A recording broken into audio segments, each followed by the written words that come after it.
This conference will now be recorded. Silakan Bu Selvi.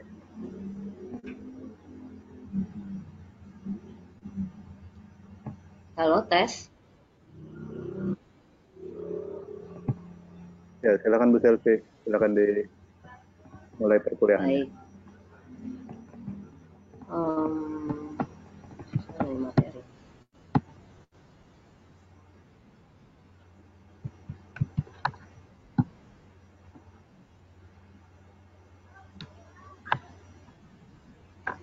Oke, sebentar, ini di laptop saya nggak muncul. Yang muncul ini video-video. Sebentar, dikembalikannya.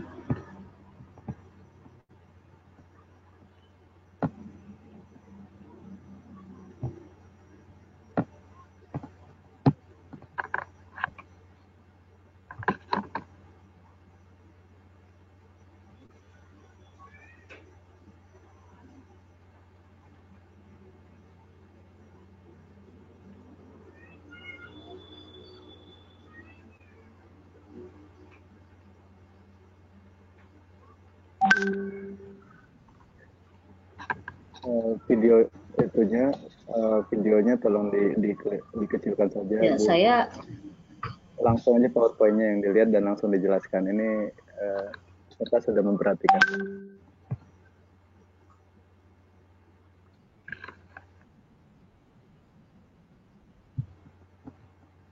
ya ini PowerPoint saya tidak terlihat di laptop saya justru.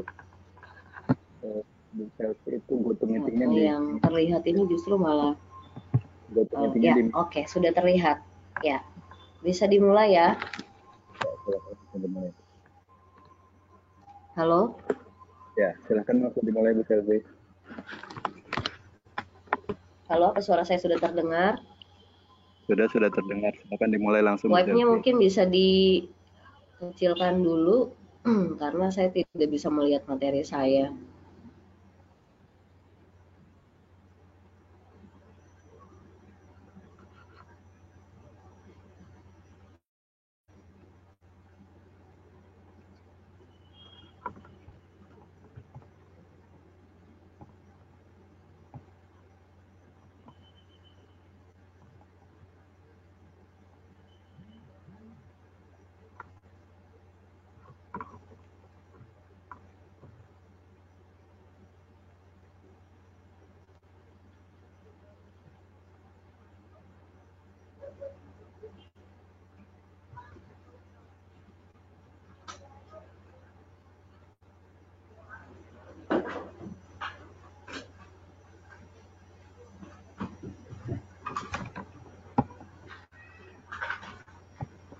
Oke. Ya. Saya mulai ya. Selamat pagi, salam sejahtera dan assalamualaikum warahmatullahi wabarakatuh.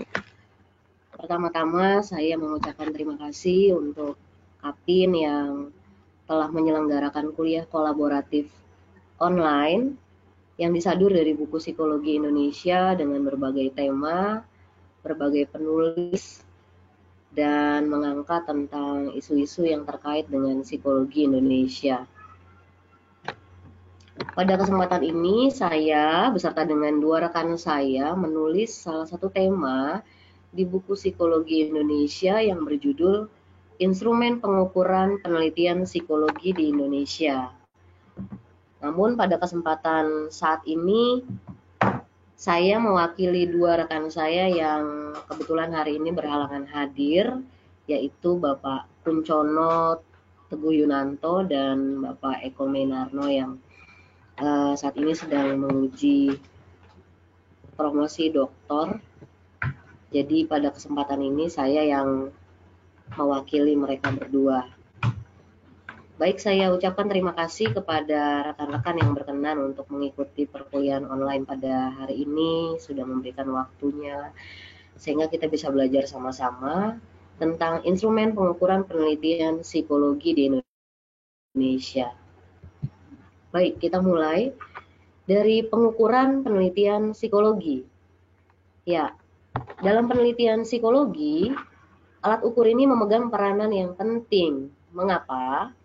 Karena hasilnya menjadi dasar untuk semua proses pengambilan keputusan, baik melalui uji hipotesis ataupun tidak. Itu menurut Aswar tahun 2016. Dan yang juga penting di dalam pengukuran penelitian psikologi ini, bahwa alat ukur akan menghasilkan data. Dan bukan hanya sekedar data, bahwa data yang valid itu hanya dapat diperoleh dengan menggunakan alat ukur yang baik. Oleh karenanya kita perlu concern dengan alat ukur psikologi yang kita gunakan dalam penelitian-penelitian psikologi. Hal yang menarik adalah ada apa sesungguhnya dengan pengukuran penelitian psikologi di Indonesia, sehingga ini merupakan satu tema yang kami angkat di dalam tulisan kami di buku Psikologi Indonesia. Nah, menurut pemahaman kami dan apa yang kami coba pelajari, ada beberapa hal. Yang pertama adalah salah satu kekurangan kajian psikologi di Indonesia itu adalah pengukurannya. Mengapa demikian? Karena banyak konsep psikologis khas Indonesia yang terkadang sulit dikaji alat ukurnya karena tidak setara dengan konsep budaya Indonesia yang ada, sehingga alat ukur yang digunakan dalam penelitian-penelitian psikologi tidak jarang itu diadopsi dari alat ukur negara asing. Ya, hal ini terlihat salah satunya dari berbagai penelitian dan jurnal-jurnal psikometri yang menguji validitas dan reliabilitas alat ukur yang diadaptasi dari negara asing. Kalau rekan-rekan searching gitu ya tentang jurnal-jurnal alat ukur yang ada di Indonesia, itu tidak jarang loh ditemukan alat ukur yang ada itu diadaptasi dari asing gitu. Nah, makanya kita belajar pada kesempatan saat ini betapa adanya kebutuhan mengenai alat ukur penelitian psikologi yang begitu besar di Indonesia. Dan ini yang coba kami ingin sampaikan pada kesempatan hari ini. Ada tantangan untuk kita bisa mengembangkan alat ukur psikologi di Indonesia. Mengacu pada apa yang tadi sudah saya sampaikan, ada 3 hal nih. Yang pertama, bahwa masih banyak penelitian psikologi di Indonesia yang mengadopsi alat ukur yang sudah ada, yang berasal dari luar negeri. Nah, tantangan ini membuat kita bisa sama-sama belajar agar kita bisa membuat alat ukur secara mandiri, sehingga dapat memperkaya produk-produk alat ukur psikologi di Indonesia. Dan bukan hanya itu, bahwa alat ukur yang nantinya kita bisa buat secara mandiri, ini juga nantinya bisa kita ajukan untuk memperoleh hak kekayaan intelektual. Buat dosen ini punya nilai kredit poinnya tersendiri ya, punya kumnya sendiri gitu. Ketika seorang dosen memperoleh haki dalam suatu karyanya, maka kumnya juga tergolong besar dalam hal ini. Dan ini bisa kita peroleh salah satunya dengan mengembangkan alat ukur psikologi di Indonesia. Ya, memanfaatkan kekayaan ilmu psikologi guna membuat alat ukur psikologi di Indonesia.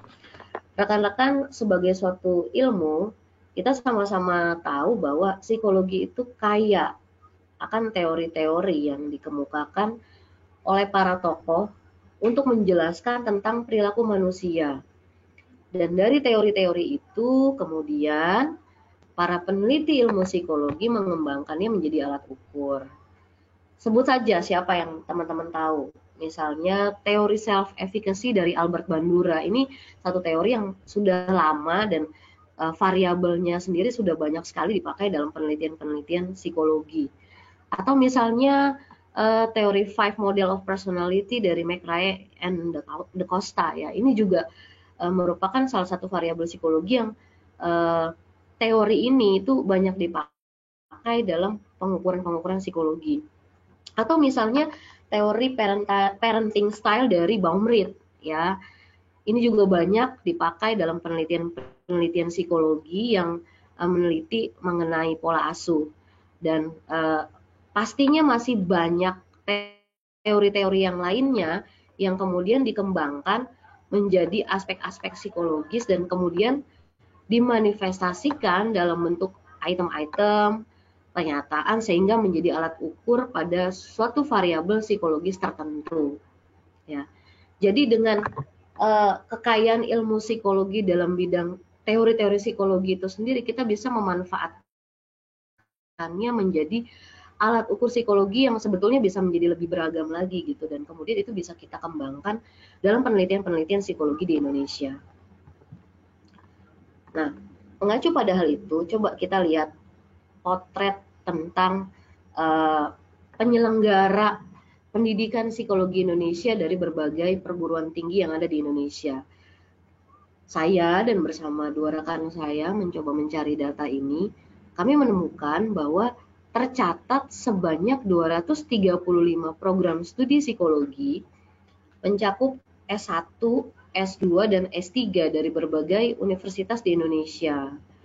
Nah, dari data tersebut ini, ada beberapa universitas di Indonesia yang menyelenggarakan pendidikan psikologi sampai di tingkat doktoral, dari sarjana sampai tingkat doktoral.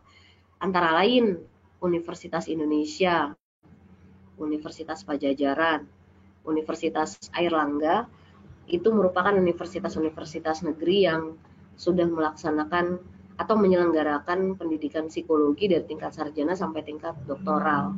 Sedangkan universitas swasta penyelenggara pendidikan psikologi dari tingkat sarjana hingga tingkat doktoral, antara lain ada Universitas Persada Indonesia YAI, kemudian ada Universitas Katolik Indonesia Atmajaya, dan Universitas Gunadarma. Ya, saya percaya ke depannya akan semakin banyak lagi perguruan tinggi yang menyelenggarakan pendidikan psikologi dari tingkat S1, S2, bahkan sampai S3. Nah, dari banyaknya perguruan tinggi yang telah menyelenggarakan pendidikan psikologi di Indonesia, sebetulnya ini bisa menjadi salah satu hal untuk menjawab kebutuhan terkait alat ukur psikologi Indonesia. Dan salah satunya adalah dengan diadakannya mata kuliah wajib yang teman-teman pelajari di kampus dengan nama mata kuliahnya biasanya konstruksi alat ukur psikologi atau juga penyusunan skala psikologi. Nah, mata kuliah ini dibuat salah satunya untuk memperkenalkan kepada mahasiswa tentang bagaimana mengkonstruksi alat ukur psikologi, mulai dari teorinya, kemudian dari membuat item-itemnya, menguji validitas reliabilitasnya, sampai hal itu menjadi suatu alat ukur yang bisa dipakai pada penelitian-penelitian psikologi. Nah, dari sini kita bisa melihat adanya satu tradisi pembuatan alat ukur dalam mata kuliah ini. Yang pertama, mahasiswa diajarkan dan didorong untuk membuat alat ukur berdasarkan variabel-variabel yang dipakai dalam pengujian penelitian. Kemudian yang kedua, mahasiswa dilatih untuk dapat membuat alat ukur yang dapat dikaji sesuai topik penelitian yang dilakukan. Yang tentu saja selain itu dapat teruji validitas dan reliabilitas dari alat ukur itu sendiri. Ya. Kemudian hal ini menjadi semakin menarik. Kenapa? Yang pertama, banyak variabel psikologi yang instrumen penelitiannya akan menjadi lebih kaya dan beragam, sekalipun dengan menggunakan variabel yang sama. Misalnya, teman-teman ingin meneliti mengenai variabel motivasi belajar. Ini kan satu variabel yang sudah banyak sekali diteliti misalnya. Tapi dengan teman-teman bisa membuat satu alat ukur tentang motivasi belajar dengan teori-teori yang baru, misalnya menggunakan teori-teori yang baru yang nantinya akan dijadikan aspek-aspek pengukurannya, kemudian nanti dijadikan item-itemnya, ini akan menjadi sesuatu yang memperkaya alat ukur sekalipun variabelnya adalah variabel motivasi belajar gitu. Jadi yang pertama, banyak variabel psikologi yang instrumen penelitiannya nantinya bisa menjadi lebih kaya dan beragam sekalipun menggunakan variabel yang sama. Kemudian, mempersiapkan ilmuwan-ilmuwan psikologi di Indonesia, karena lulusan-lulusan psikologi, nah ini khususnya di tingkat doktoral ya, diharapkan dapat menjadi peneliti-peneliti yang lebih mandiri di kemudian hari. Ya khususnya untuk mahasiswa tingkat doktoral, tuntutan ke depan kan adalah bisa melakukan penelitian secara mandiri. Nah, dengan kita membuat alat ukur psikologi, ini bisa mempersiapkan ilmuwan-ilmuwan psikologi yang nantinya diharapkan bisa lebih mandiri dalam membuat alat ukur psikologi di Indonesia. Kemudian yang ketiga, bahwa opsi untuk menggunakan instrumen penelitian dari hasil pengukuran yang telah teruji validitas reliabilitasnya juga menjadi lebih bervariasi. Dan instrumen penelitian itu nantinya juga bisa diadopsi lagi oleh peneliti-peneliti lainnya. Jadi instrumen penelitian dari hasil pengukuran yang validitas dan reliabilitasnya sudah teruji, ini nantinya juga menjadi alat ukur yang siap pakai untuk bisa dipakai lagi oleh peneliti-peneliti psikologi lainnya. Jadi menarik sekali untuk kita bisa mempelajari alat ukur psikologi, dan bahkan nantinya kita juga bisa sampai membuat dan mengembangkan satu alat ukur psikologi yang lebih mandiri. Ya, saya masuk ke dalam pengukuran psikologis. Apa sih pengukuran psikologis? Saifuddin Answar tahun 2013 menyatakan bahwa pengukuran merupakan prosedur pemberian angka atau kuantifikasi terhadap atribut atau variabel sepanjang suatu kontinum seperti panjang, berat, kecepatan, dan sebagainya. Kemudian pengukuran ini juga berguna dalam memberikan gambaran mengenai suatu atribut, sehingga atribut tersebut dapat dideskripsikan. Dan secara teknis pengukuran yaitu membandingkan atribut yang diukur dengan alat ukurnya. Coba kita lihat di sini, misalnya di dalam psikologi itu kita pengen melihat atribut apa, misalnya intelijensi. Nah, intelijensi itu diukur dengan alat ukur tes intelijensi misalnya. Nah, tes intelijensi yang mengukur intelijensi ini nantinya akan menghasilkan skor IQ. Nah, intelijensi itu sendiri misalnya kita definisikan sebagai kecakapan seseorang dalam kemampuan verbal, kefasihan kata, bekerja dengan bilangan, dan sebagainya.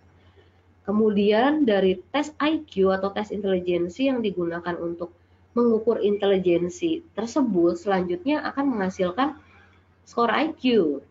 Skor IQ ini berasal dari skor kemampuan verbal, skor kefasihan kata, atau skor bekerja dengan bilangan sesuai dengan apa yang akan diukur dari intelijensi itu sendiri.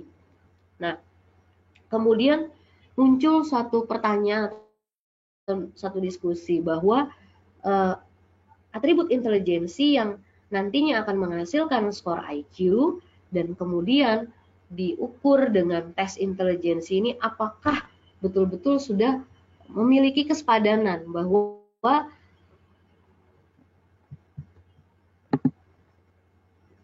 skor IQ yang diperoleh dari tes intelijensi untuk mengukur intelijensi ini betul-betul sudah sepadan. Pertanyaannya seperti itu, benar nggak tes IQ untuk mengukur intelijensi dan kemudian menghasilkan skor IQ ini merupakan suatu yang sudah sepadan.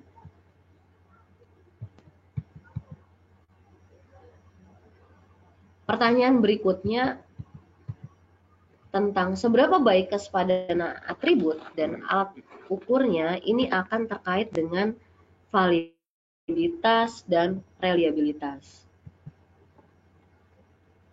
Apa sih validitas dan reliabilitas pengukuran psikologi? Nah, rekan-rekan yang belajar tentang psikodiagnostik atau saat ini sedang belajar psikometri atau belajar tentang konstruksi alat ukur ini sering sekali disampaikan ya oleh dosen-dosennya. Reliabilitas adalah sejauh mana hasil suatu proses pengukuran itu dapat dipercaya. Sedangkan validitas merupakan ketepatan alat ukur dalam menjalankan fungsi ukurnya. Saya analogikan misalnya di sini ada papan tembak. Ya. Teman-teman mungkin pernah lah bermain papan tembak ini ya kan. Nah, kita akan menganggap bahwa tembakan kita itu tepat sasaran ketika hasil tembakan kita itu tepat di tengah dari papan tembak ini. Nah, misalnya saya diberi kesempatan ya untuk melakukan tembakan lah ke papan tembak ini. Saya melakukan tembakan pertama ada di tengah sini, kemudian yang kedua ada di tepat juga di tengah dari papan tembak itu, dan yang ketiga di sini. Nah, maka tembakan saya ini kan sebetulnya konsisten ya. Ketika saya melakukan 3 kali tembakan itu berada tepat di tempat yang sama. Nah, ketika yang saya lakukan ini konsisten, ketika saya melakukannya berulang kali, ini yang disebut dengan reliabilitas, atau sebagaimana yang tadi saya sampaikan adalah sejauh mana hasil suatu proses pengukuran itu dapat dipercaya jika dilakukan pengukuran berulang kali. Nah, kemudian validitas ya. Ini dikatakan valid dan reliable ketika ketepatan alat ukur dalam menjalankan fungsinya, ketika saya mengukur apa yang harus diukur. Jadi kalau di papan tembak ini tadi ketika saya menembak itu tepat di tengah, dan kemudian ketika saya melakukannya beberapa kali hasilnya kurang lebih sama. Tempatnya di situ, tepat sasaran, itu yang disebut dengan valid dan reliable ya. Kira-kira seperti itu analoginya. Nah, pengukuran psikologis itu juga sama, membutuhkan ketepatan dalam mengukur satu atribut yang diukur dan kekonsistenan suatu pengukuran ketika dilakukan berulang kali, sehingga bisa dikatakan bahwa alat ukur tersebut valid dan reliable. Kemudian skala pengukuran. Misalnya ini ada seseorang yang ingin mengukur berat badannya. Berarti atribut yang mau diukur adalah berat badan. Kemudian di situ ada timbangan. Timbangan itu adalah alat ukurnya. Kemudian hasil dari timbangan tersebut, misalnya orang ini timbangannya atau berat badannya 70 kg misalnya, maka 70 kg itu adalah hasil ukurnya, kira-kira seperti itu. Nah, bila kita tarik ke dalam skala pengukuran psikologi, saya berikan contoh, misalnya kita ingin melihat prestasi belajar matematika misalnya, maka alat ukur terhadap prestasi belajar matematika itu adalah soal ujian matematika. Skala ukurnya itu adalah skor yang diberikan antara 0 sampai 100. Kemudian hasil ukurnya adalah nilai ujian yang diperoleh berdasarkan soal ujian yang dikerjakan. Misalnya nilai ujiannya ada yang mendapatkan 80, ada yang mendapatkan 75, ada yang mendapatkan 68, dan seterusnya. Ya. Kemudian contoh lain, misalnya kalau kita menggunakan alat ukur dengan skala Likert, ya. Misalnya kita mau mengukur apa nih? Misalnya kita mau mengukur tentang self efficacy misalnya, ya, menggunakan skala Likert. Nah, dari skala self efficacy itu kemudian pernyataan-pernyataannya terdiri dari skor 1 sampai 5, misalnya terdiri dari pilihan sangat sesuai, cukup sesuai, tidak sesuai, sangat tidak sesuai. Nah, kemudian diperoleh hasil ukur skor, misalnya kalau seseorang menjawab sangat tidak sesuai, maka skornya 1 misalnya, ya. Kalau dijawab dengan pilihan cukup sesuai, misalnya skornya 3. Kemudian bila dijawab dengan sangat sesuai, maka skornya 5, ya. Jadi di dalam psikologi skala pengukuran itu kurang lebihnya seperti ini. Nah, kemudian ada yang namanya kategorisasi skala di dalam skala pengukuran psikologi. Yang pertama adalah level skala. Ada 4 hal di dalam level skala. Nanti saya akan jelaskan secara detail kepada rekan-rekan semuanya. Yang pertama ada level skala nominal, ada level skala ordinal, ada level skala interval, dan level skala rasio.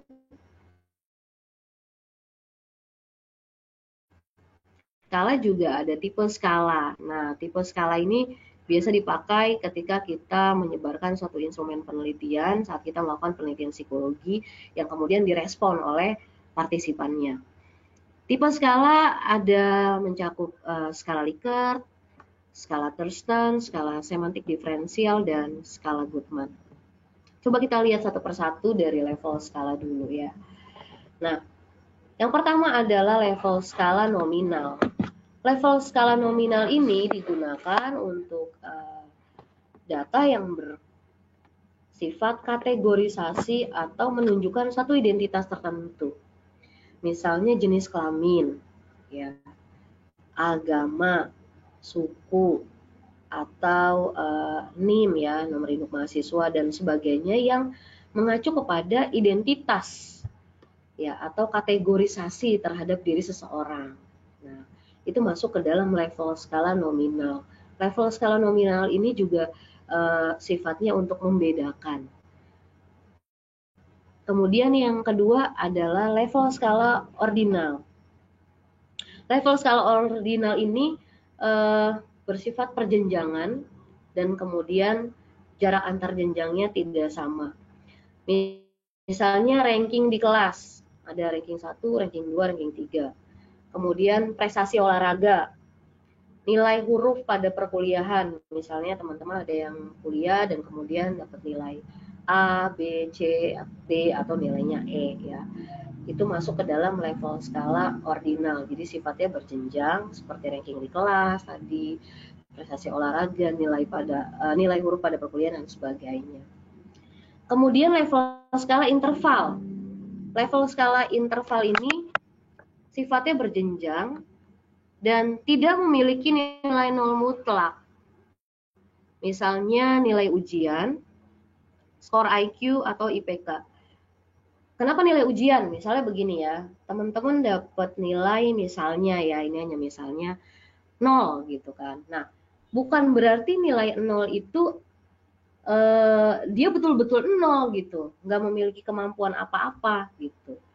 Ya, nilai 0 itu hanyalah sesuatu yang ditangkap dari alat ukur, yaitu soal ujian yang dia kerjakan. Kebetulan tidak ada yang benar, sehingga nilainya 0 misalnya. Tapi bukan berarti menggambarkan bahwa orang tersebut tidak memiliki pengetahuan apa-apa terhadap soal ujian yang dikerjakan. Nah, itulah sebabnya kenapa pada level skala interval ini dikatakan tidak memiliki nilai nol mutlak ya. Begitupun juga misalnya dengan skor IQ, IPK dan seterusnya. Dan kemudian level skala berikutnya adalah level skala rasio. Nah, level skala rasio ini dapat dikenakan semua operasi hitung. Misalnya pada ukuran berat, panjang, ya seperti teman-teman misalnya menimbang berat badannya, ya atau tinggi badannya. Nah, itu masuk ke dalam level skala rasio.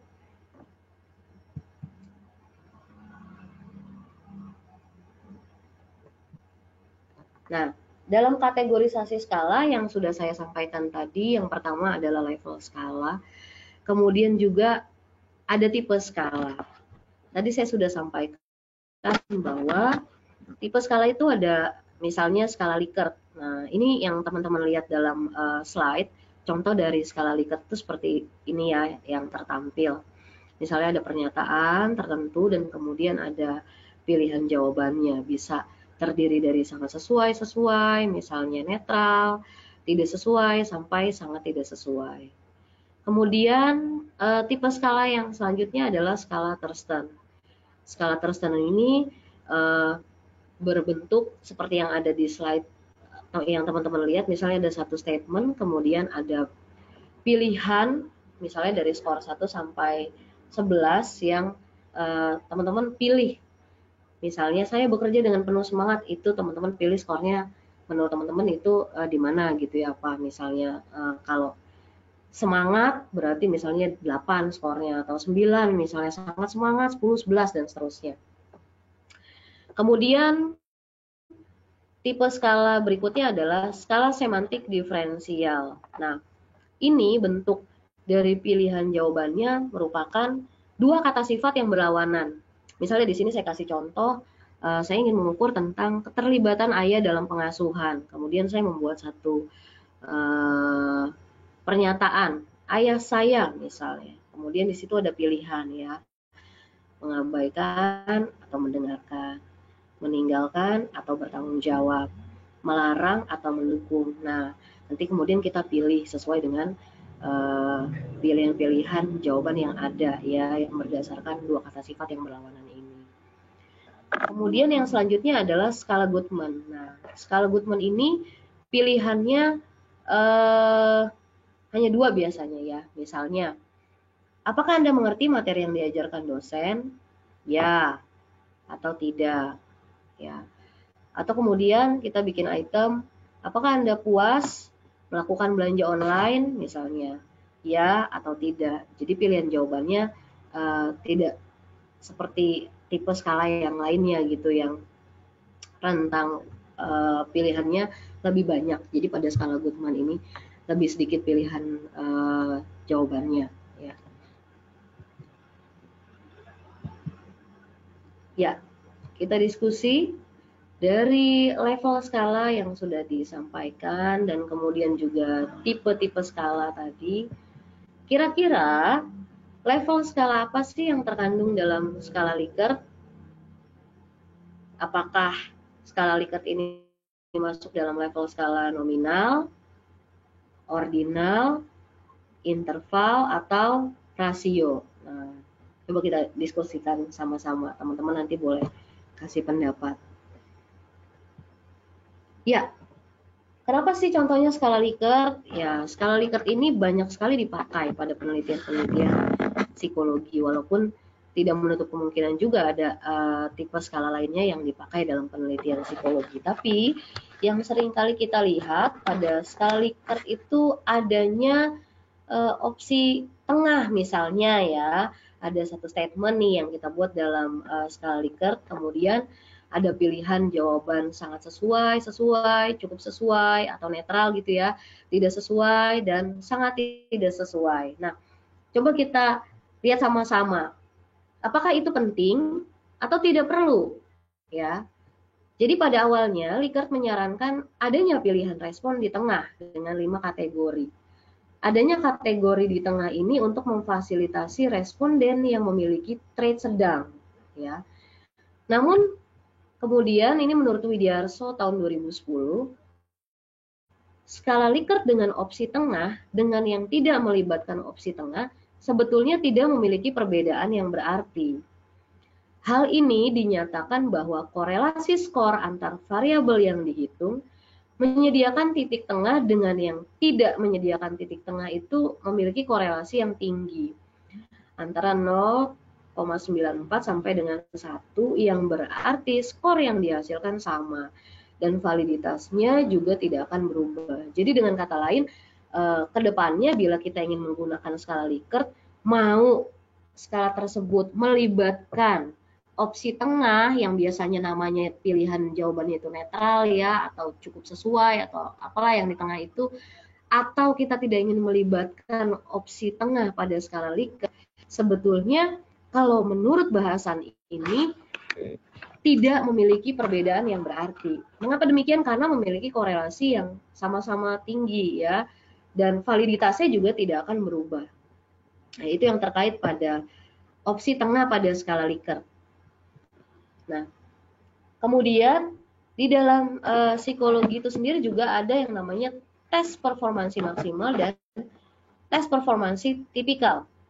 Bila kita lihat bahwa tes performansi maksimal ini identik dengan kemampuan kognitif. Misalnya kalau teman-teman mengikuti ujian tengah semester, ya, ujian akhir semester, ujian nasional, atau teman-teman mengikuti tes TOEFL, TPA, dan sebagainya, di dalam psikologi itu masuk di dalam tes performansi maksimal.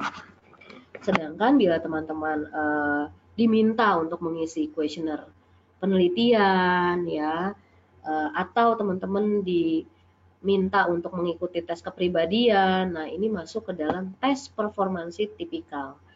Jadi di dalam tes performansi tipikal ini intinya adalah performansi yang ditampakkan oleh individu sebagai proyeksi dari kepribadiannya sendiri, sehingga indikator perilaku yang nampak merupakan kecenderungan tentang dalam menghadapi suatu situasi tertentu. Ya, seperti yang tadi saya sampaikan, di antaranya itu adalah misalnya skala motivasi, tes kepribadian, skala sikap, dan sebagainya. Jadi bila disimpulkan bahwa tes performansi maksimal ini lebih mengarah kepada pengukuran-pengukuran yang berkaitan dengan kemampuan kognitif. Sedangkan performansi tipikal ini ya adalah pengukuran yang mengungkap proyeksi ya dari kepribadian seseorang ya. Kemudian, nah, bagaimana dengan instrumen pengukuran penelitian psikologi itu sendiri ya? Kalau kita berbicara tentang instrumen pengukuran penelitian psikologi dalam bentuk alat ukur yang teman-teman pelajari dalam mata kuliah konstruksi alat ukur atau penyusunan skala psikologi, itu kan berarti lebih mengarah kepada performansi tipikal ya. Nah, titik-titiknya banyak. Ini menjadi pertanyaan yang harus kita jawab bersama. Bagaimana sih dengan instrumen pengukuran penelitian psikologi itu sendiri? Seperti yang tadi saya sudah jelaskan di awal, bahwa pengukuran penelitian psikologi itu masih banyak yang mengadaptasi dari alat ukur asing. Nah, tapi di sini saya ingin menyampaikan ada 3 hal. Ada adaptasi, modifikasi, dan konstruksi yang sebetulnya ketiga hal ini bisa kita lakukan di dalam membangun suatu alat ukur psikologi itu sendiri. Apakah salah bila kita mengadaptasi alat ukur dari asing? Tentu tidak salah ya. Tapi sebetulnya bukan hanya bisa diadaptasi, tapi sebetulnya kita juga bisa melakukan modifikasi, bahkan kita bisa mengkonstruksi alat ukur psikologi itu sendiri. Coba kita pelajari sama-sama. Adaptasi itu adalah proses alih bahasa dari bahasa asli yang digunakan alat ukur dengan bahasa di mana alat ukur tersebut akan digunakan. Jadi adaptasi tidak semata-mata hanya menerjemahkan saja alat ukur tersebut dari bahasa asing ke dalam bahasa Indonesia, melainkan melakukan penyesuaian terhadap konteks budaya di mana alat ukur akan digunakan. Jadi proses adaptasi ini tidak mengubah format stimulus, scoring maupun struktur dari isi alat ukur. Itu bila kita melakukan adaptasi alat ukur ya. Kemudian bagaimana dengan modifikasi? Nah, bila kita melakukan modifikasi dalam alat ukur psikologi, ini berarti bahwa kita melakukan penyesuaian atau perubahan yang dilakukan dari alat ukur asli ya. Bedanya tadi pada adaptasi kita melakukan proses alih bahasa ya. Jadi alih bahasa ini kita sesuaikan dengan budaya yang ada di negara tersebut. Misalnya kita di negara Indonesia, kemudian kita mengadaptasi alat ukur dari asing, ya kita melakukan proses alih bahasa ya. Kemudian pada modifikasi ini tadi kita katakan penyesuaian, perubahan yang dilakukan dari alat ukur asli. Proses modifikasi ini kita sesuaikan dengan kebutuhan dari peneliti.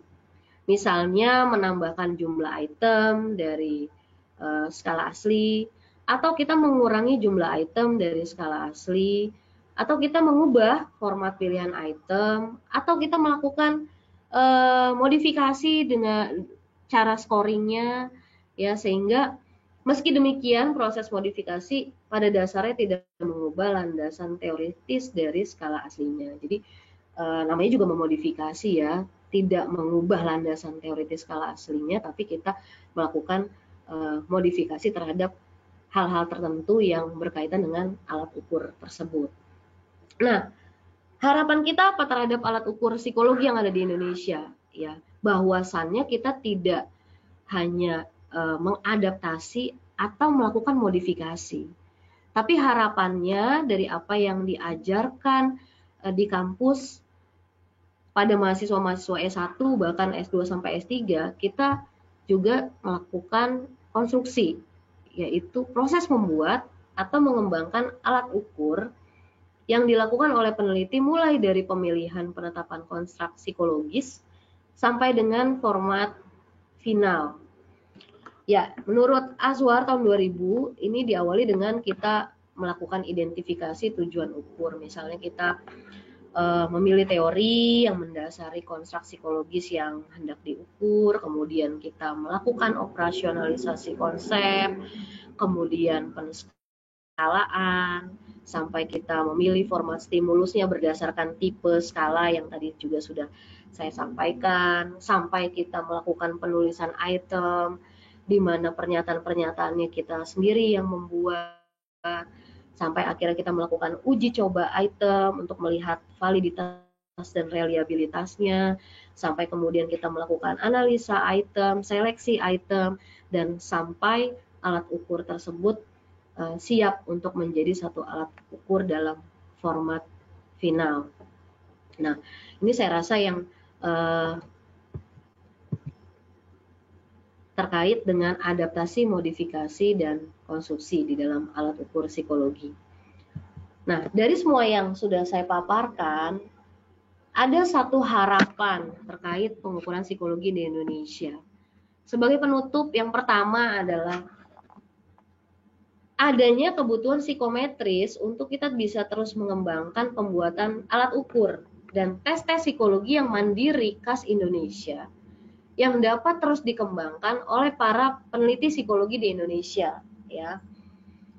Kemudian harapan selanjutnya adalah bahwa ke depannya para peneliti Indonesia bisa terus mengembangkan bahkan membuat alat ukur psikologi khas Indonesia yang dapat digunakan untuk memotret gambaran atribut-atribut psikologis khas Indonesia yang terukur, yang tentu saja terukur secara ilmiah dan dapat menjadi kontribusi bagi ilmu psikologi itu sendiri, baik secara nasional, bahkan tidak menutup kemungkinan juga bisa digunakan secara internasional. Ya, ini daftar pustaka yang dipakai dalam materi yang tersampaikan tadi. Ya, dari saya cukup untuk materi tentang instrumen pengukuran penelitian psikologi di Indonesia. Selanjutnya saya buka ruang diskusi. Untuk kurang lebihnya saya mohon maaf. Semoga apa yang disampaikan bisa bermanfaat bagi kita semua.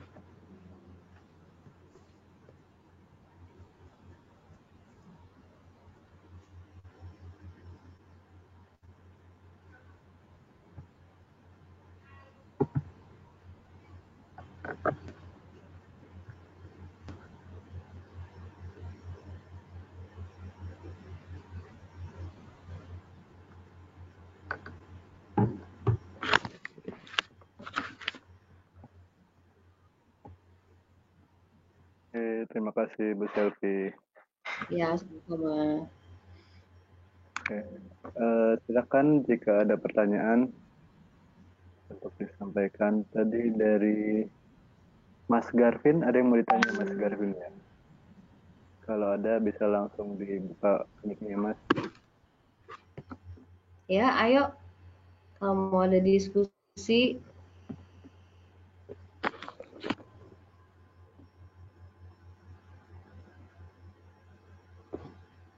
Ini ada pertanyaan dari Ya. Adriba ya. Adriba. Mungkin jika nanti tiap ilmuwan psikologi menggunakan alat ukurnya sendiri, apakah instrumen yang telah kita buat dapat berguna untuk pihak lain? Mungkin Bu Selvi bisa buka chatnya. Oke, sebentar ya saya buka chat. Pertanyaan dari Ade.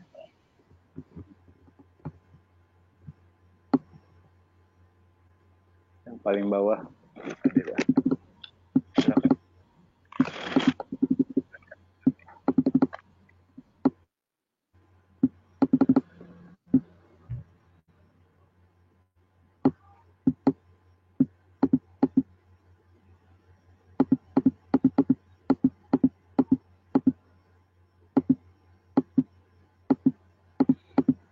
Ya, ini ada pertanyaan dari Mas Garvin ya.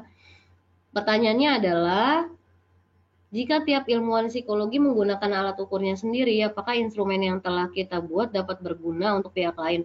Ya tentu saja ya, tujuan kita untuk membuat alat ukur psikologi itu kan supaya alat ukur ini bisa kita gunakan secara mandiri, dan seperti yang tadi saya sampaikan, ini juga bisa dimanfaatkan untuk pihak lain gitu. Tentu saja berdasarkan persetujuan kita. Apalagi kalau kita nantinya sudah memiliki hak kekayaan intelektual terhadap alat ukur ini sendiri, maka alat ukur ini menjadi sesuatu yang buat si pembuat itu juga sudah tercatat dalam haki, dan kemudian nanti juga bisa di-share kepada peneliti-peneliti lainnya. Jadi jawabannya adalah berguna buat pihak lain. Terima kasih. Tadi pertanyaan dari Adil. Ada pertanyaan lagi ya? Apakah proses modifikasi alat ukur dari bahasa Inggris ke dalam Indonesia memerlukan etika tertentu? Seperti misalnya harus mendapat izin dari pembuat alat ukur aslinya secara tertulis. Ya.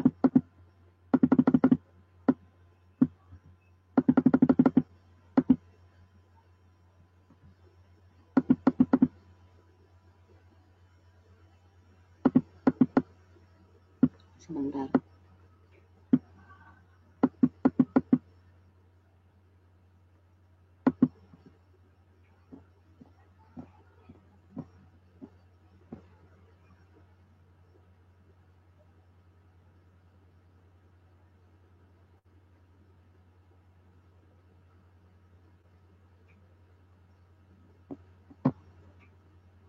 Ya, ini terkait dengan etika ya, pertanyaan dari Mas Garvin. Yang berikutnya adalah, apakah proses modifikasi alat ukur dari bahasa Inggris ke dalam bahasa Indonesia memerlukan etika tertentu? Seperti misalnya harus mendapatkan izin dari pembuat alat ukur aslinya secara tertulis ya. Ya, kalau terkait dengan etika, ya menurut saya ini penting ya. Kenapa? Karena biar bagaimanapun kita kan harus menghargai pembuat alat ukur itu sendiri, sehingga ketika kita mengadopsi, apalagi menggunakan alih bahasa, maka kita tidak main mengadopsi begitu saja atau memodifikasi begitu saja, tapi kita tetap harus menyertakan ini alat ukurnya siapa, dan bila memungkinkan juga kita meminta izin dari si pembuat alat ukur yang bersangkutan, sehingga bisa dipertanggungjawabkan segala sesuatu yang dihasilkan dalam modifikasi alat ukur yang kita buat. Itu jawaban dari saya.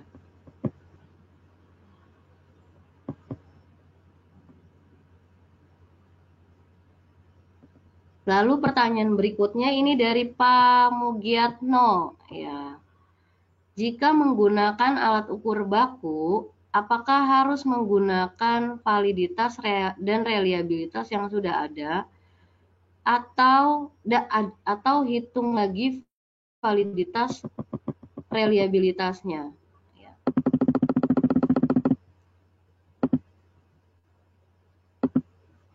Kalau dalam pengalaman saya, bila alat ukur baku tersebut kita berikan kepada responden yang berbeda, biasanya saya hitung lagi validitas dan reliabilitasnya, karena sekalipun alat ukur itu sudah baku, tapi bila dikenakan kepada responden yang berbeda, bisa jadi kan hasil validitas dan reliabilitasnya juga berbeda. Jadi sebaiknya dihitung kembali validitas dan reliabilitasnya bila diberikan kepada responden yang berbeda.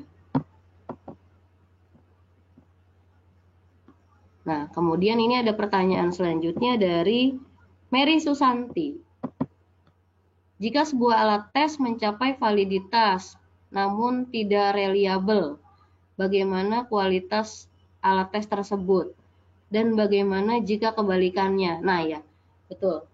Tadi di dalam penjelasan saya, alat ukur itu harus memenuhi standar validitas dan reliabilitas.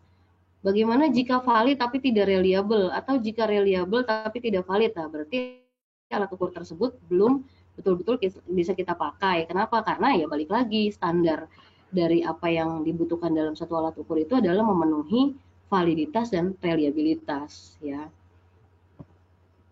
Jadi bukan hanya alat ukur itu bisa mengukur yang semestinya harus diukur, tetapi juga bila dilakukan berulang kali hasilnya kurang lebih konsisten.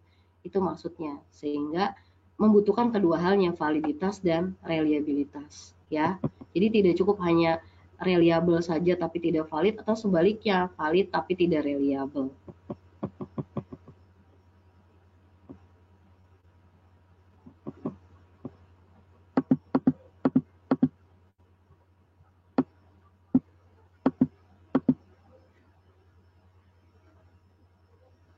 Ya, berikutnya dia ada pertanyaan dari Nathaniela Esterina. Saya juga ingin bertanya, misalnya kita ingin melakukan konstruksi alat ukur, kemudian kita melihat contohnya dari alat ukur lain, lalu ternyata hasil dari alat ukur yang kita buat ternyata mirip. Seperti alat ukur lain ada 20 item, lalu kita buat 20 item juga. Itu termasuk kita konstruksi atau malah terkena unsur plagiarisme. Ya, yang dimaksud plagiarisme itu kan bila kita tidak menyertakan sumber di mana kita menggunakan alat ukur itu gitu. Tapi ketika kita menyertakan sumbernya ya, maka kita tidak bisa dikatakan sebagai plagiarisme gitu ya. Nah, kemudian kalau misalnya lalu kita buat 20 item juga, ya berarti itu adaptasi yang namanya ya, gitu.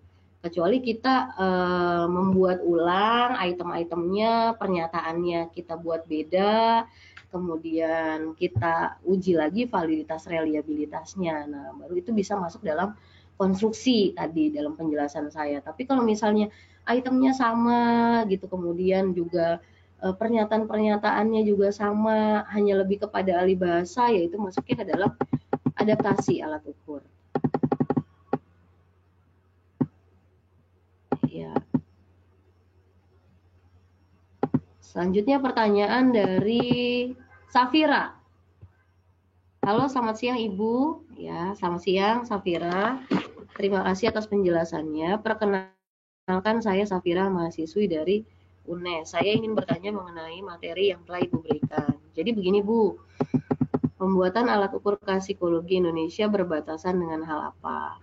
Apa yang menjadi suatu kekhasan alat ukur psikologi Indonesia itu sendiri agar membedakan dengan alat ukur luar? Iya. Jadi kaitannya dengan kita membuat satu alat ukur psikologi yang khas Indonesia, tentu saja kita mencermati berbagai hal yang memang khas Indonesia. Misalnya apa? Konsep kebersyukuran orang Indonesia dengan konsep kebersyukuran orang-orang yang bukan Indonesia. Atau misalnya kita meneliti tentang apa? Fenomena belanja online pada orang Indonesia, ya kan? Nah, jadi sekalipun misalnya belanja online ini menjadi sesuatu yang sekarang sudah ramai, tapi bagaimana sih kalau kita lihat itu khusus ada di Indonesia? Bisa jadi kita akan menemukan suatu hal yang berbeda gitu dengan kita temukan di tempat-tempat yang lain, gitu kan? Jadi berbatasannya ya tentu saja dengan budaya dan hal-hal yang memang ada di Indonesia tapi belum tentu itu berlaku di tempat lain atau di luar. Jadi gitu ya. Kemudian ada lagi nggak pertanyaan ini? Coba, sepertinya saya terlewat. Ya.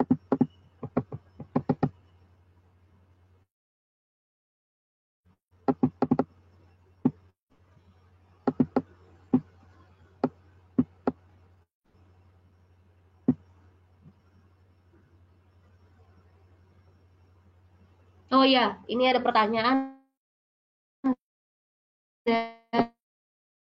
dari Ibu Ridhoi bertanya, boleh Ibu beri contoh bagaimana kita memutuskan akan melakukan adaptasi, modifikasi, atau konstruksi alat ukur. Jadi kita lihat yang pertama nih, gitu ya. Kita mau teliti tentang apa, ya? Apakah misalnya penelitian lakukan itu kalau adaptasi alat ukur cukup ya. Juga bila diisi oleh responden penelitian kita tidak akan menimbulkan masalah yang berarti, tidak menimbulkan kesulitan dalam mengisinya ya. Kemudian item-itemnya juga sesuai. Kemudian untuk modifikasi kita lihat lagi bila misalnya kita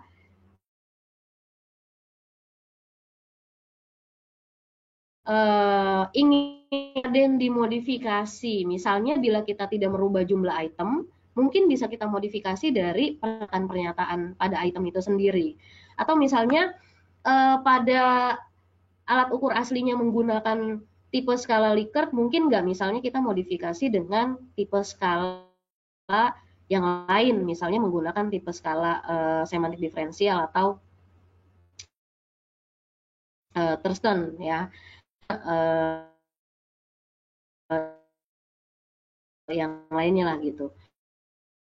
Nah, dalam mata kuliah ya, misalnya mata kuliah penyusunan skala psikologi atau konstruksi alat ukur. Jadi di dalam konstruksi alat ukur itu sendiri kita bahkan mulai dari satu teori dalam satu tertentu, kemudian kita memilih teori tersebut yang kita buat dalam bentuk blueprint ya. Dalam blueprint itu di situ kan biasanya ada misalnya ada aspek, ada indikator, misalnya gitu ya. Kemudian ada rancangan jumlah item, kemudian nanti item tersebut. Itu kira-kira untuk kita untuk mengadaptasi, modifikasi atau melakukan konstruksi alat ukur. Semoga bisa menjawab pertanyaannya Ibu Ridho. Oke. Saya rasa sudah dijawab semua. Terima kasih untuk setiap pertanyaan yang sudah di rekan-rekannya. Bila masih ada pertanyaan lagi, kita masih ada waktu untuk berdiskusi.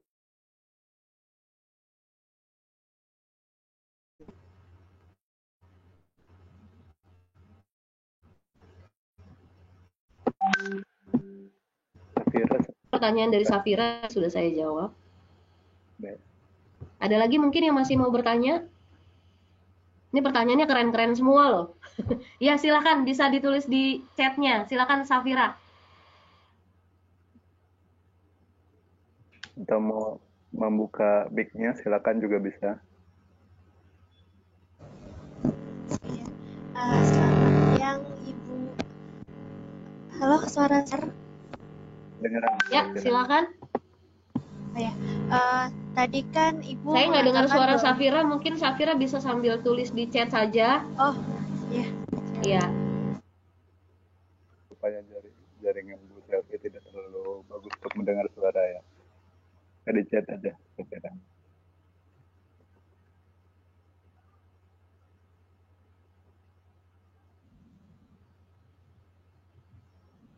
Ya, silakan.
Bu Sel. Iya, Sel. Pertanyaan Safira sudah masuk itu. ya, oke. Saya baca ya pertanyaan Safira.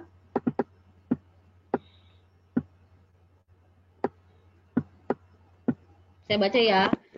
Tadi kan Ibu mengatakan bahwa konstruksi alat ukur berbatasan dengan budaya Indonesia. Akan tetapi budaya Indonesia itu beragam, ya betul. Bagaimana cara kita membuat satu konstruksi alat ukur yang dapat digunakan untuk berbagai budaya di Indonesia? Balik lagi kepada validitas dan reliabilitas. Gitu. Jadi kuncinya gini, ini kita membuat satu alat ukur mau mengakomodir keberagaman yang ada di Indonesia, pada akhirnya kan alat ukur itu kan diisi oleh responden. Ukurannya apa nanti alat ukur itu betul-betul dipakai atau tidak? Ya kita akan lihat validitas reliabilitas alat ukur itu. Ketika sudah memenuhi syarat validitas reliabilitas yang mumpuni, berarti alat ukur itu bisa dipakai. Gitu. Ya. Jawabannya seperti itu. Kemudian ada pertanyaan lagi. Lalu bagaimana cara pengambilan populasi dan sampelnya agar konstruksi alat ukur itu menjadi valid dan dapat digunakan pada budaya-budaya di Indonesia? Nah, ini menarik banget nih. Ya. Jadi gini, kalau kita belajar di metode kuantitatif itu kan ada yang namanya populasi dan sampel ya. Ya. Penelitian itu kan idealnya dilakukan bila semuanya diteliti, sensus. Makanya nggak pernah ada sampel penduduk. Adanya sensus penduduk, ya. Tapi kita bisa menggunakan sampel bila adanya keterbatasan untuk meneliti semuanya, ya. Tapi itu pun ada syaratnya. Misalnya respondennya harus representatif, artinya kurang lebih memiliki karakteristik yang sama dengan si populasi. Misalnya kita mau meneliti orang Indonesia, ya alat ukur kebersyukuran khusus orang Indonesia, ya berarti kalau tidak bisa semua orang Indonesia kita teliti, ya setidaknya sampelnya harus orang Indonesia gitu, jangan orang luar gitu kan. Nah jadi kalaupun pada akhirnya kita sampling ya atau tidak bisa meneliti semuanya, setidaknya sampel tersebut itu memiliki karakteristik yang sama dengan populasi, ya kan? Itu terkait dengan sampelnya. Terus yang kedua ada ukuran sampel kan, ya. Nah ukuran sampel ini kan semakin mendekati jumlah populasi, maka bisa dikatakan ukuran sampel itu semakin memenuhi standar sampel yang dibutuhkan untuk penelitian itu sendiri gitu. Jadi lihat kepada ukuran sampelnya dan kemudian karakteristik sampelnya gitu. Ya, Safira semoga bisa menjawab. Kemudian maksud saya valid dan reliable untuk digunakan pada budaya-budaya Indonesia yang cukup beragam ini. Nah, ya terkait dengan valid dan reliable untuk budaya-budaya Indonesia yang cukup beragam ini, melihatnya bukan kepada Indonesia yang beragamnya, tapi kepada alat ukurnya, ya. Jadi nanti akhirnya dihasilkan validitas reliabilitas itu kan alat ukur, ya, bukan kepada budaya Indonesia yang beragam, ya. Budaya Indonesia yang beragam itu sudah diakomodir dengan alat ukur yang dibuat, yang disesuaikan dengan statement-statement yang sesuai dengan kebutuhan penelitiannya. Dari situlah baru nanti kita akan bisa melihat atau menguji validitas dan reliabilitas dari alat ukur tersebut. Gitu ya. Semoga bisa menjawab pertanyaan Safira. Nah, ini ada pertanyaan lagi nih menarik nih dari siapa nih ya? Nathaniela Esterina. Oke, ada nggak nih di webcam? Nggak ada ya. Saya juga ingin bertanya lagi, Bu. Misalnya, Bu, kita ingin membuat penelitian mengenai persepsi antar satu suku dengan suku yang lain. Kalau begitu, lebih baik kita menggunakan alat ukur yang bersifat universal atau alat ukur yang disesuaikan dengan konteks budaya masing-masing suku. Wah, ini menarik juga nih ya. Yang pasti untuk bisa melihat seperti apa suku itu, ya kita harus sesuaikan konteks budaya suku tersebut apa. Bahwa akhirnya nanti akan dipersepsi oleh budaya yang lain, yaitu nanti tergantung dari responden dari suku lain yang mempersepsi budaya tersebut gitu loh. Tapi isi dari pernyataan-pernyataan yang ada di dalam alat ukur itu ya tentu saja harus disesuaikan dengan konteks budaya suku itu ya. Misalnya saya ingin mengisi alat ukur tentang persepsi misalnya diskriminasi gitu ya, misalnya terhadap suku A misalnya ya. Nah, lihat gitu loh yang terungkap atau betul-betul terlihat tentang masalah diskriminasi di suku A itu apa gitu ya. Jadi konteks di budaya tersebut yang berkaitan dengan diskriminasinya tuh apa gitu. Tapi nanti akhirnya itu dipersepsi oleh orang yang bukan suku itu, ya biarlah orang yang bukan suku itu yang mempersepsinya, namanya juga persepsi. Tapi isi dari pernyataan-pernyataan yang ada dalam alat ukurnya itu ya tentu saja harus disesuaikan dengan konteks budaya pada suku yang bersangkutan, sehingga kita tidak salah membuat pernyataan-pernyataan gitu ya, takutnya juga menyinggung suku tersebut gitu. Bisa jadi ternyata nggak begitu, tapi kita bikin seperti itu dalam alat ukur kita, kan itu juga tidak baik ya. Terima kasih atas jawaban Ibu. Terima kasih juga Safira atas pertanyaannya. Oke. Ada lagi mungkin yang mau bertanya?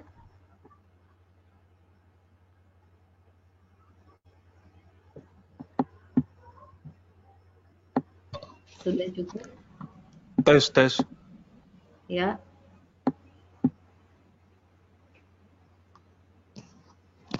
Ibu Selvi dengar suara saya?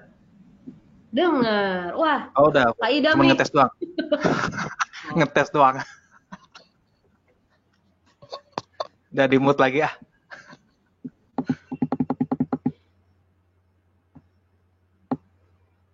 Ini udah, tadi udah dijawab. Ada lagi yang mau bertanya? Sudah? Kita masih ada waktu sih sebetulnya ya.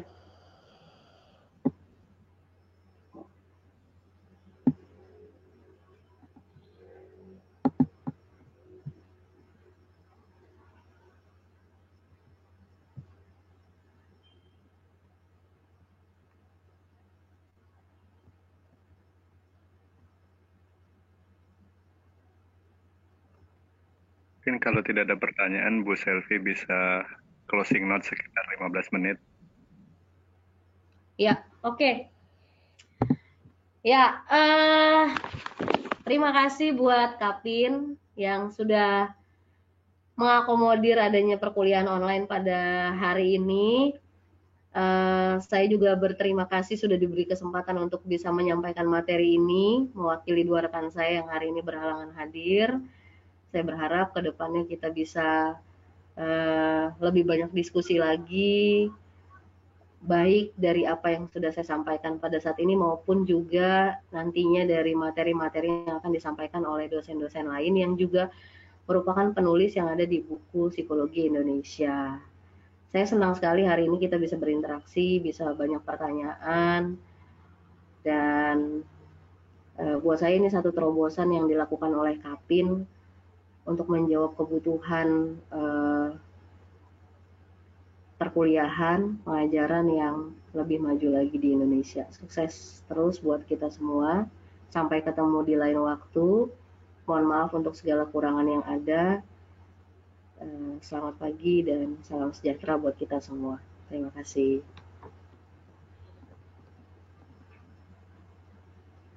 Terima kasih. Bu Ridhoi, mungkin ada yang mau disampaikan untuk perkuliahan berikutnya?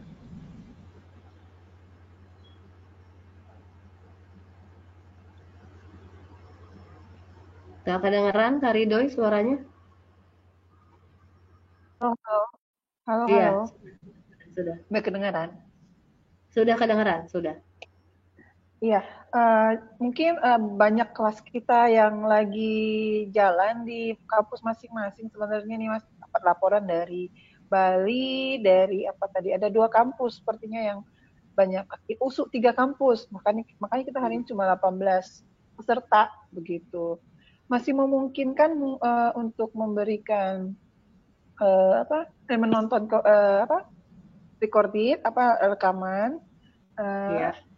Lalu saya juga sedang berpikir apakah kita masih memungkinkan untuk memberikan pertanyaan jika ada yang ingin ditanyakan oleh teman-teman yang sedang tidak bisa live gitu sih Mas. Gitu. Gimana caranya? Apakah mungkin kita bisa mengkontak melalui email kepada pengajar mungkin seperti itu. Supaya interaktif kuliah kita itu memang maksimal juga begitu Mas.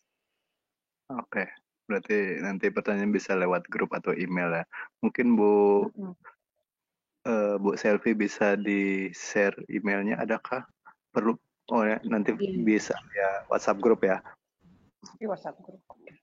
Ya, nanti di WhatsApp grup akan saya share email saya atau di chat ini ya, bisa ya, di chat ini ya. Bisa di chat juga bisa. Saya ketik di chat.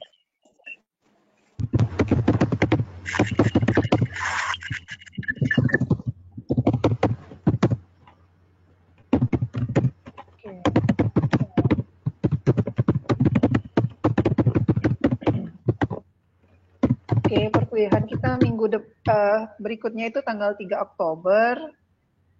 Mudah-mudahan semua bisa meluangkan waktunya jam 13.30 sampai 14 waktu Indonesia Barat dengan pemateri Ibu Melok Roro Kinanti. Seperti itu ya. Adik-adik jika ada yang ini belum bisa mengalami permasalahan dalam live juga dalam mengikuti perkuliahan, boleh share di ini ya di grup kita supaya kita bisa mengantisipasinya lebih lanjut. Mungkin begitu dulu Mas. Terima kasih Ibu Selvi. Sama-sama Bu Ridhoi. Sudah ya, selesai ya. Oke.